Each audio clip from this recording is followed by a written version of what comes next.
Hello everyone, কেমন আছেন সবাই? আজকে আমি আপনাদের সাথে শেয়ার করছি গরুর মাংসের ভুনা রেসিপি। তো আমি সব রকম মশলা কেটে নিলাম। এরপর এখানে 1.5 কেজির মতো আমি মাংস নিয়েছি। এর মধ্যে আমি প্রথমে হলুদটা মেখে জাস্ট কালারটা চেক করে নিব। তো 1.5 চামচের মতো আমার হলুদ গুঁড়া লেগেছিলো। এরপর দিয়ে দেব আমি মরিচের গুঁড়া একটু বেশি করে দিতে হয়, যেহেতু আমি অনেক বেশি পেঁয়াজ দিব, তো মাংসটা মিষ্টি মিষ্টি মনে হবে। এই জন্য আমি প্রায় 3 চামচের মতো মরিচ গুঁড়া দিয়ে দিলাম। এরপর 2 চামচ লবণ দিয়ে দিলাম। লবণটা আমি পরে দিতে পারবো দেখে আর বেশি দিইনি। তো এরপর আরও 2 চামচ দিয়ে দিলাম গরম মশলার গুঁড়া, আর দিয়ে দিলাম গোটা গরম মশলার মধ্যে ছিল এলাচ, দারচিনি, লবঙ্গ, গোলমরিচ এবং তেজপাতা। তারপরে দিয়ে দিচ্ছি আদা বাটা, কাঁচামরিচ, তারপর 2টা টমেটো কাটা। এরপর দিয়ে দিব পেঁয়াজ কুচি এবং রসুন কুচি।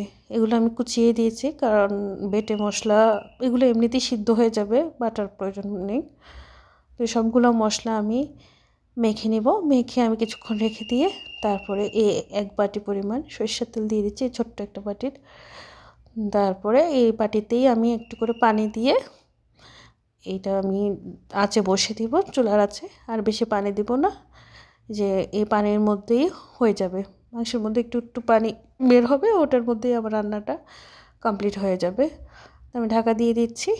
এবার আমি আস্তে আস্তে মাঝে মাঝে উল্টে পাল্টে দেখতেছি আর নাড়াচাড়া করতেছি।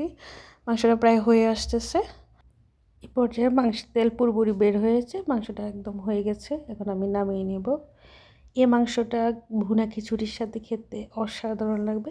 তাছাড়া যে কোনো ডাল, সবজি এর সাথেও খেতে অসাধারণ। আপনারা বাসায় করে দেখতে পারেন। ভালো থাকবেন সবাই, ধন্যবাদ।